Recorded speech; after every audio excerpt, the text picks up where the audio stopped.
Olá! Karina Burr é bastante conhecida por sua trajetória na música e artista que nasceu em Salvador e cresceu no Recife, também é atriz, ilustradora e escritora. Depois do livro de poesia Desperdiçando Rima, de 2015, ela estreia na ficção com Mayná. Para você que achou meu caderno no chão da estação, explico. Eu me chamo Mayná. É o nome de um pássaro asiático, grande imitador dos sons de outras aves e da fala humana, e também tem a ver com Mênade, na língua dos gregos. Karina Burr, muito obrigado por estar aqui no Entre Linhas. Você é compositora, cantora, poeta, publicou Desperdiçando Rima e lança agora um romance chamado Mayná. Qual é a gênese desse romance? Mayná é uma menina de 12 anos que vai tentando entender o que é que ela está fazendo aqui ou lá, né? Porque eu não sei onde é, às vezes é aqui, às vezes ela está em outros planetas, né? Ela está em outras dimensões, sei lá. E ela vai tentando descobrir o que é isso, qual é o sentido dela estar viva, se é que ela está viva. Mas qual é a gênese da narrativa como romance, do livro? Porque você tem uma experiência como compositora, depois como poeta, você lança o Desperdiçando Rima e agora publica um romance, que é seu primeiro romance. Ele já nasce como romance porque eu soube que você inicialmente pensou em fazer uma peça de teatro, né? É uma peça. Só que antes tinha bem pouco texto. Lá no começo dos anos 90, eu ia fazer como peça. Cheguei a fazer o roteiro, um amigo, Martim Simões, que é de cinema, assim, a gente fez um roteiro, e tipo, eu fiz o roteirinho colando um papel no outro, esticando, tem assim, tipo, 1 metro de texto. Eram mais os personagens bem marcados e pouco texto, muito cenário e muita música. E aí eu comecei a fazer uma oficina de escrita com André Del Fuego na pandemia. E aí eu joguei em algum momento um texto de Mayná, e aí começou a ter uma demanda por Mayná, assim, de todo mundo estava fazendo a oficina, né, e Mayná, e aí André, por que você não faz um livro? Eu, tá certo, sim senhora. Então a partir daí eu comecei a pensar, né, é peça ainda, mas comecei a pensar como livro, como romance, a colocar mais cenas, mais coisas para costurar aquela coisa que eu já tinha, que era o começo, o meio e o fim.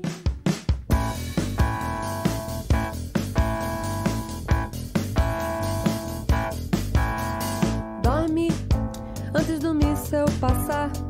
Karina, por que você resolveu escrever um romance com uma personagem que habita esse universo incerto? Eu tenho uma ligação muito forte com isso, né, de onde vem a ideia, né, de onde é que vem isso, porque tem a coisa do trabalho, mas tem também os lampejos, né? E eu gosto muito, eu sou de candomblé e gosto muito de umbanda também, e tem essa coisa de ser natural, né? Natural conversar com uma entidade, né? Que não é... E aí eu brinco com isso em Mayná, eu acho que tem isso, que não é necessariamente... Não precisa ser de candomblé ou entender de candomblé ou de umbanda para entender o livro, né? De maneira nenhuma. Inclusive são personagens totalmente fictícios mesmo, né? No mesmo Etrusca Hermoso que eu falei, isso é como uma referência, né? Eles não são mesmo. Quando eu pensei em Mayná, eu já pensei nela assim. E aí eu fui criando situações onde ela ia vivendo isso e conversando sobre isso, né? Com outros personagens, mas ela já veio meio prontinha, assim, não sei. Aqui, não importam seus amigos, anjo, nem sua vontade de comer um bolo, nem meu vestido novo.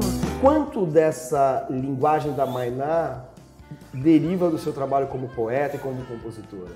Acho que quase tudo. Tem uma coisa muito forte de cavalo marinho, de maracatu rural, desse terreiro da festa, né, na rua. Tem muito disso em vários momentos, várias cenas, na narrativa também, né, mas tem cenas mesmo específicas que lembram muito isso. Não são isso, né, ela não está indo ver um cavalo marinho, mas tem esse universo mesmo, tem uma coisa que liga muito forte com isso. Com a história, com essa coisa do cavalo marinho, acontece a noite toda e acaba quando amanhece. Então, se não amanhece o dia, se por algum motivo tem que acabar antes, não chega no final, acaba no meio. Então, eu acho que tem um pouco disso aí também, umas coisas que se quebram, tem uma situação, de repente, acabou. E você procura, cadê? Não, é isso aí mesmo, acabou, vamos para outra. Então, eu acho que isso está muito forte o tempo todo.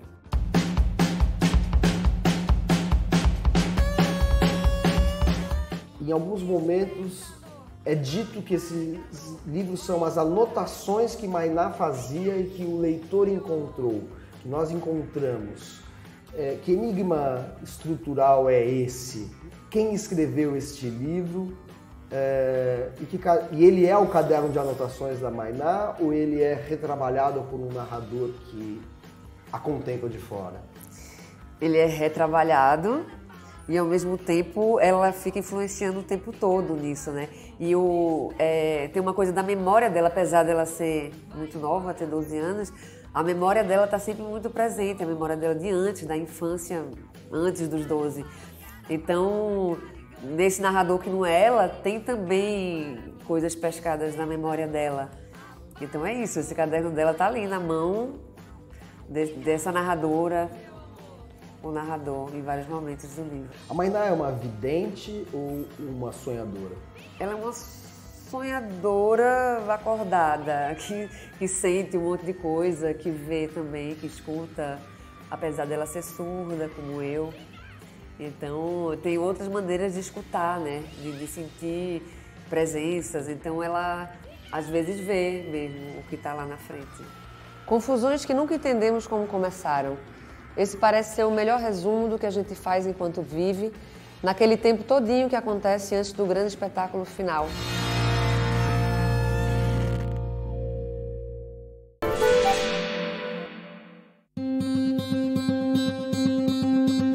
Aparelhos Ideológicos de Estado é a obra fundamental do filósofo francês Louis Althusser, que uniu marxismo e psicanálise estruturalista para examinar as formas de dominação subjetiva que perpetuam mecanismos de exploração social. Satan Tango é o celebrado romance do húngaro László Krasznahorkai, em que a chegada de um homem misterioso a uma aldeia provoca perturbações que explicitam um cenário apocalíptico, com referências oblíquas à atmosfera opressiva da Hungria comunista. Livro Arbítrio reúne mais de 1000 poemas com ilustrações do próprio autor da produção recente de Álvaro Alves de Faria, um dos principais representantes da geração 60 da poesia brasileira, ao lado de Roberto Piva e Cláudio Willer. E Travessia, a vida de Milton Nascimento, é uma reedição do livro em que a jornalista Maria Dolores recapitula a trajetória do cantor e compositor, que em 2022 completa 80 anos. E agora a gente conversa com o jurista e aviador Flávio Flores da Cunha Bierrembach, que acaba de publicar Asas e Imaginação, um livro sobre aviação repleto de referências históricas e culturais.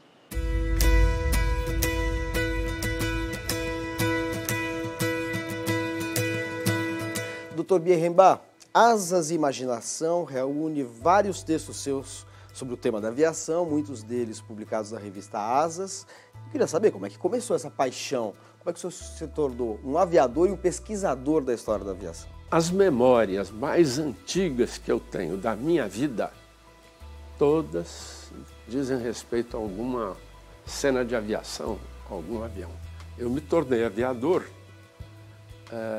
antes de entrar na faculdade de Direito. Com 19 anos de idade eu já era aviador.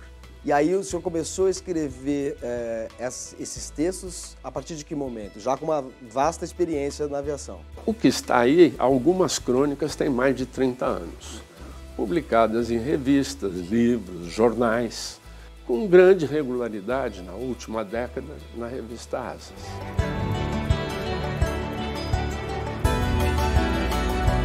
Falou-se pouco de um evento que aconteceu em 1922 que foi fundamental para a aviação, não apenas brasileira, né? Sem dúvida, foi a primeira travessia aérea do Atlântico Sul, feita por 2 aviadores portugueses da Marinha de Portugal, Gago Coutinho e Sacadura Cabral. Partiram do Rio Tejo, do mesmo lugar de onde saíram as caravelas de Cabral.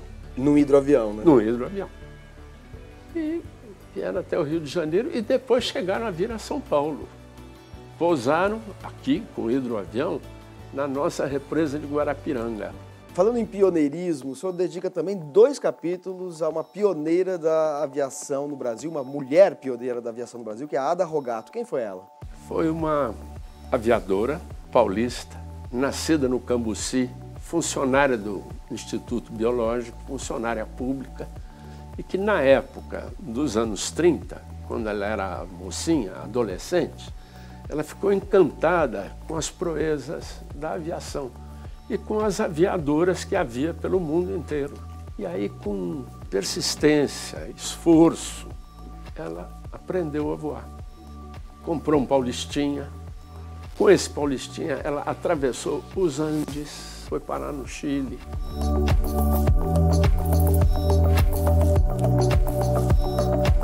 O senhor tem um capítulo muito interessante chamado Aerobibliografia, em que o senhor fala da literatura náutica. Acho que todo leitor que conhece literatura lembra do Saint-Exupéry, criador do Pequeno Príncipe, que era aviador. Aliás, morreu, né, durante a Segunda Guerra num acidente de avião. Mas o senhor fala também de outros autores que são pouco conhecidos, como, por exemplo, o Kellogg Gann. Quem que é esse autor? Esse é um romancista americano, Ernest Kellogg Gann. Era um grande aviador e eu acho que ele é o sem rival. Ele tem uma série de livros que estão na estante de qualquer aerobibliógrafo que se preze. E eu conto uma passagem pequena, mas muito interessante dele. Depois da guerra, ele foi trabalhar numa empresa que fazia uma navegação da Califórnia ao Havaí. E naquela época as coisas também eram precárias. E aí um dia ele teve uma emergência a bordo. E aí ele passou um rádio para o presidente da companhia. Era uma companhia que só tinha 2 aviões. Estou em cima do mar, tem um motor parado, era 4 motores, o outro está falhando. A comissária está inteiramente bêbada, uma passageira acabou de dar à luz. O que o senhor me sugere? E aí o outro respondeu, você faça aquilo que você sabe fazer melhor. Traga o avião intacto e depois escreva a história.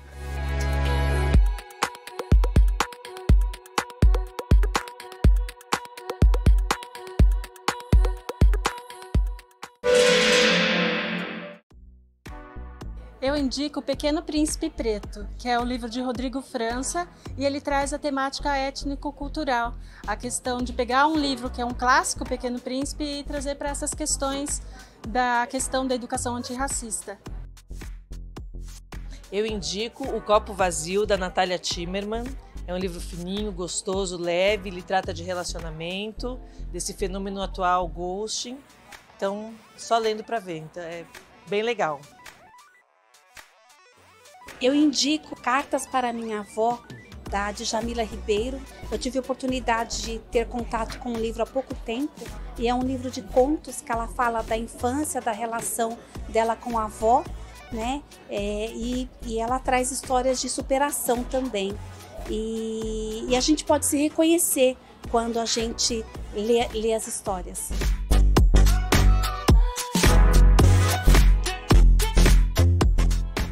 Depois do intervalo, você vai conhecer o Círculo de Poemas, uma coleção para assinantes que lança mensalmente livros e plaquetes. O Entre Linhas volta já.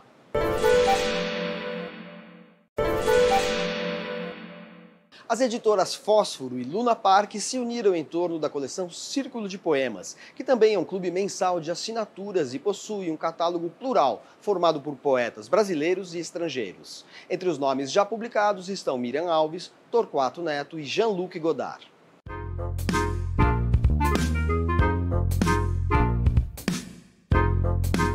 Fernanda, o que é o Círculo de Poemas e o que são essas plaquetes que acompanham cada edição de livros de poemas que vocês lançam?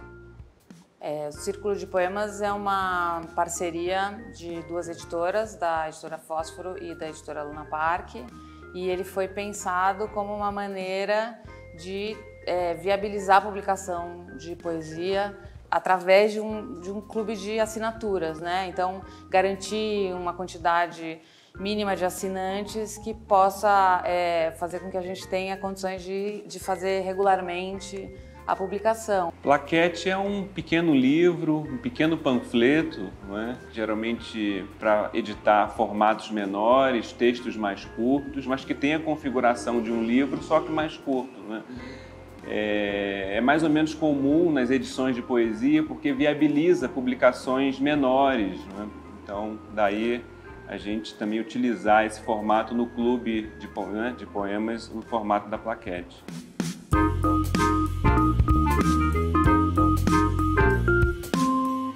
O livro e a plaquete, eles têm uma relação que não necessariamente é de complementação, mas que dialogasse minimamente. Graficamente, eles dialogam muito, né? Sempre a ideia do círculo, né?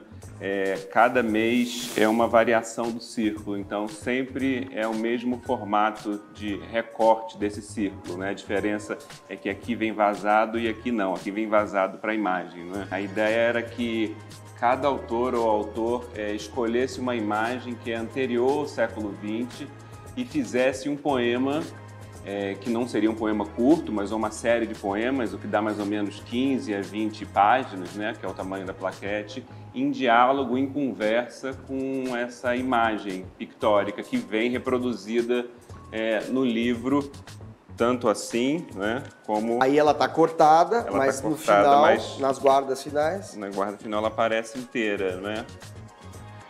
Aí o que é, por exemplo? Aqui é um retrato do Charles Baudelaire feito pelo Courbet, não é?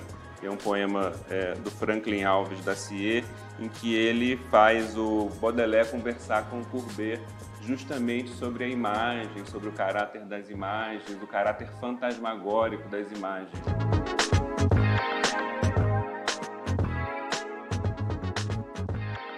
A plaquete sendo trabalhada assim com tanto cuidado, tão pensada na relação com os livros de poesia, fazem com que você, a cada livro que você compre no clube, você compre 2 livros, na verdade, embora as dimensões, o número de páginas seja diferente, né? Sem dúvida, acho que tem um trabalho editorial, acaba sendo um trabalho editorial tanto para a plaquete quanto para o livro que sai, muito próximo, assim, porque dá trabalho, né? E tem toda a edição, todas as tratativas também, né? No caso da plaquete é sempre uma encomenda, então tem uma pesquisa, uma procura de autores, né? Tem um trabalho e aí acho que a gente foi se dando conta de que na verdade a gente está fazendo não 12, mas 24 livros por ano.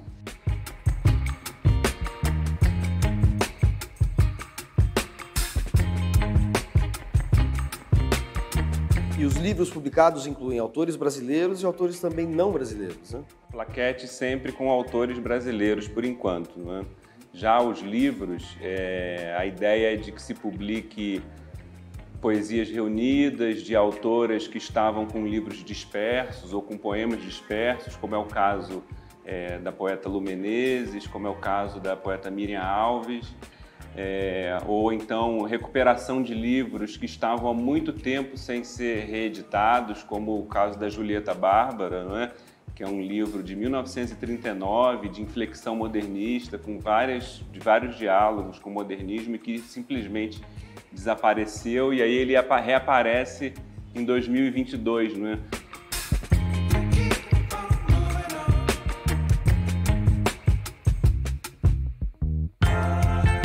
Como a gente faz para assinar o Círculo de Poemas? A gente pede que as pessoas entrem no nosso site, circulodepoemas.com.br, e lá a gente tem 3 opções de assinatura. A mínima lírica, que é uma assinatura de 1 mês, e que vem, quando você assina, vem um livro e uma plaquete. A metade da arte, que 6 meses, são 6 livros, 6 plaquetes ao longo de 6 meses. E a anual, que é Até os Pés, então são 12 livros e 12 plaquetes.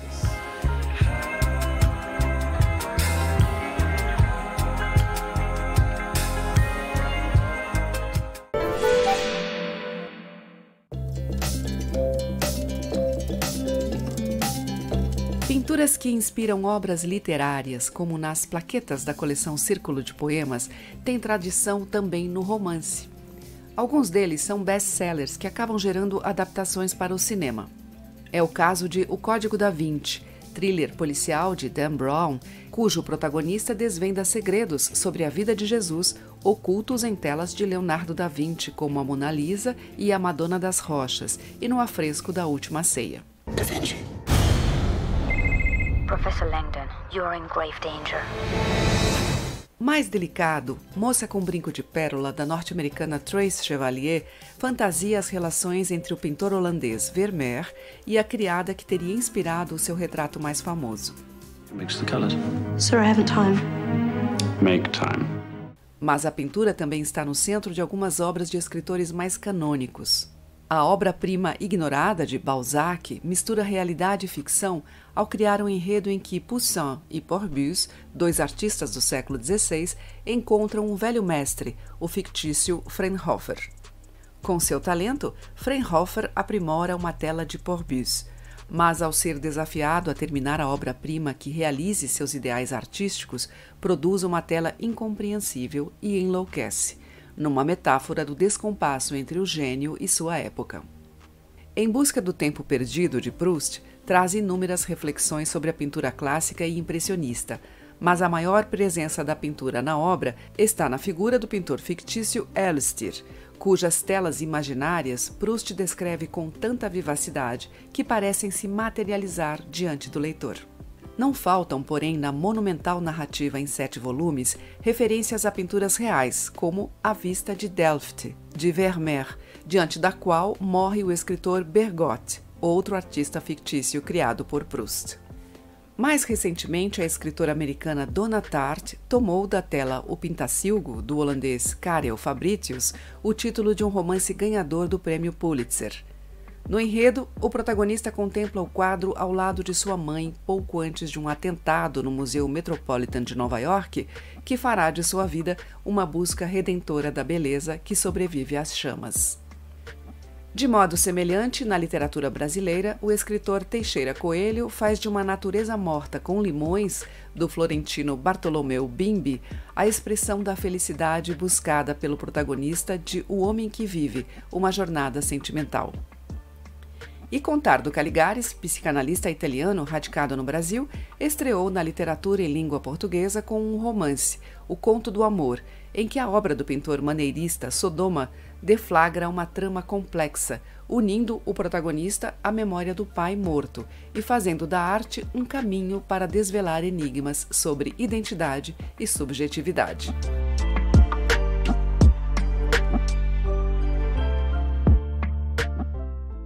O Entre Linhas de hoje termina com um dos maiores artistas brasileiros, o cantor, compositor e ficcionista Chico Buarque de Holanda, que nasceu no Rio de Janeiro em 1944 e no ano de 2019 recebeu o prestigiado Prêmio Camões de Literatura pelo conjunto de sua obra literária. Até a semana que vem. Há uma música permeando a minha literatura. Eu quando escrevo, eu mais leio que escrevo, eu mais reescrevo, mais jogo fora, mais eu escrevo para ler. E o livro me satisfaz quando ele musicalmente me satisfaz. A frase tem um ritmo, tem quase que uma melodia lá no fundo, para o meu ouvido. Eu tenho que me satisfazer com o desenho musical da frase. Eu quase que ouço as frases escritas.